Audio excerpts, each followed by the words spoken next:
بسم اللہ الرحمن الرحیم۔ السلام علیکم ورحمۃ اللہ وبرکاتہ۔ ایک اسلامی بہن نے ماہ شوال کے حوالے سے 2-3 سوال پوچھے ہیں۔ وہ پوچھتی ہیں کہ ماہ شوال کے جو 6 روزے رکھے جاتے ہیں ان کی فضیلت کیا ہے، اور دوسرا سوال انہوں نے یہ پوچھا ہے کہ اگر کسی کے ماہ رمضان مبارک کے روزے جو ہیں وہ قضا ہو جاتے ہیں، یعنی مخصوص ایام شروع ہو گئے تو اس وجہ سے روزے رہ جاتے ہیں، تو کیا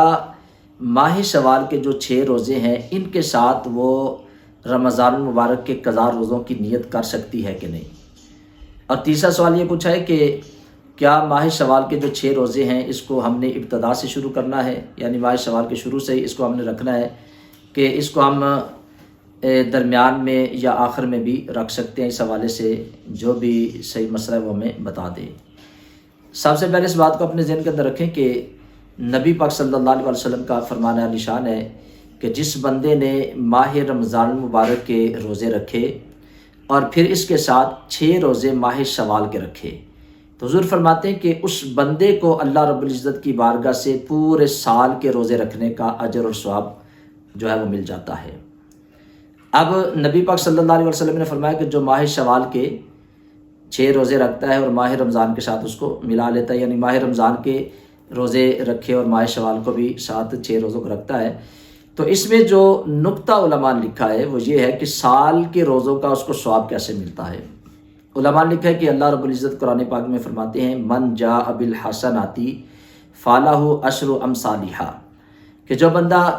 ایک نیکی اللہ رب العزت کی رضا کے لیے کرتا ہے تو اللہ تعالیٰ اسے اس کے مطابق 10 نیکیوں کا اجر اور ثواب عطا فرماتا ہے۔ تو جو بندہ ماہ رمضان کے روزے رکھتا ہے اور پھر اس کے ساتھ ماہ شوال کے 6 روزے ملا لیتا ہے تو یہ 36 روزے بنتے ہیں نبی پاک صلی اللہ علیہ وسلم کے حکم کے مطابق۔ اگر 29 یا 30 کا ہے تو حضور نے فرمایا کہ اسے پورے سال کا ثواب ملتا ہے، تو اس کو 30 ہی آپ سمجھیں۔ تو اگر اسلامی لحاظ سے دیکھا جائے تو سال کے 360 دن ہوتے ہیں، تو علماء نے لکھا ہے کہ جو بندہ یہ 36 روزے رکھتا ہے تو اس کو سال کے روزوں کا ثواب اللہ تعالیٰ کی بارگاہ سے مل جاتا ہے۔ تو یہ اس کی فضیلت ہے۔ اور جو دوسرا سوال بہن نے پوچھا ہے کہ کیا ماہ رمضان کے اندر روزے کی حالت میں اسے مخصوص ایام شروع ہو جاتے ہیں، تو اس کو بھی آپ ذہن کے اندر رکھیں، یہ بھی سوال بار بار پوچھا جاتا ہے۔ جس دن مخصوص ایام شروع ہوتے ہیں وہ دن کے ابتدا کے اندر شروع ہو جائے یا درمیان میں ہو یا افطاری سے پہلے ہو، جب بھی وہ مخصوص ایام شروع ہوں گے تو اسی وقت اس بہن کا روزہ فاسد ہو جاتا ہے۔ اب اس دن سے لے کے آگے جتنے روزے اس کے چھوٹے ہیں وہ اس کے قضا ہیں۔ اب قضا کے لیے یہ حکم ہے کہ ساری زندگی اس کا وقت ہے، جب مرضی اس کو آپ قضا کر سکتے ہیں۔ اور یہ جو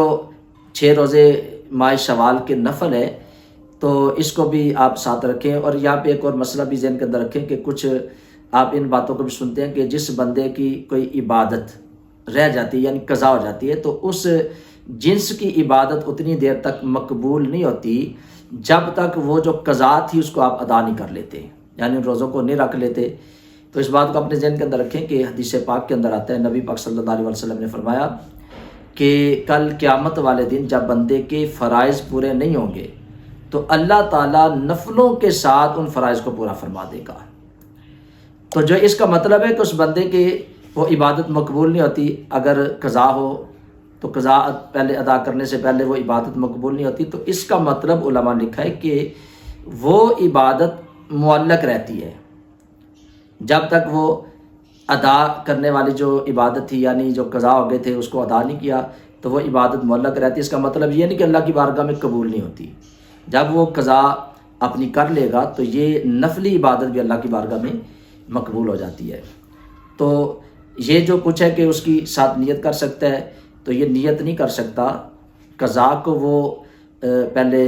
پورا کرے گا، پھر اس کے بعد یہ جو نفل ہیں اس کو بھی بندہ اس کی علیحدہ سے نیت کر کے اس کو روزے کو رکھے گا۔ اور تیسری بات یہ پوچھی کہ کیا یہ ماہ شوال کے ابتدا سے ہی ہم نے ان کو رکھنا ہے اور مسلسل رکھنا ہے، تو اس بات کو اپنے ذہن کے اندر رکھیں کہ یہ کوئی بات نہیں کہ آپ ماہ شوال کے ابتدا سے ان 6 روزوں کو رکھیں یا مسلسل رکھیں۔ آپ اس کو ابتدا میں بھی رکھ سکتے ہیں، ماہ شوال کے مہینے کے درمیان میں بھی رکھ سکتے ہیں اور اس کے آخر میں بھی رکھ سکتے ہیں، اور اس میں یہ بھی نہیں کہ آپ نے مسلسل ان کو رکھنا ہے۔ اگر آپ نے ایک روزہ رکھا ہے اس کے بعد ایک روزہ چھوڑ دیں، ایک رکھا ہے 2 روزے چھوڑ دیں، آپ نے بس گنتی کو پورا کرنا ہے، یعنی 6 روزے آپ نے پورے کرنے ہیں۔ تو یہ ابتدا میں کرے، درمیان میں کرے، آخر میں کرے، بس 6 روزے آپ نے رکھنے ہیں۔ تو جو 6 روزے رکھے گا تو نبی پاک صلی اللہ علیہ وسلم کے حکم کے مطابق کہ اس نے ماہ رمضان کے روزے بھی رکھے، آگے ماہ شوال کے روزے رکھے گا، تو اس بندے کو پورے سال کے روزوں کا ثواب اللہ کی بارگاہ سے ملے گا۔ مجھے امید ہے کہ میری بہن کو اس مسئلے کی سمجھ آ گئی ہوگی۔ اس ویڈیو کو آگے ضرور شیئر کرے، اور جو اس چینل پہ نئے، میں ان سے بھی گزارش کروں گا کہ اس چینل کو سبسکرائب بھی کر دے، بیل آئیکن کے بٹن کو ضرور دبا دے۔ اللہ تعالیٰ ہم سب کا ناصر ہو۔ السلام علیکم ورحمۃ اللہ وبرکاتہ۔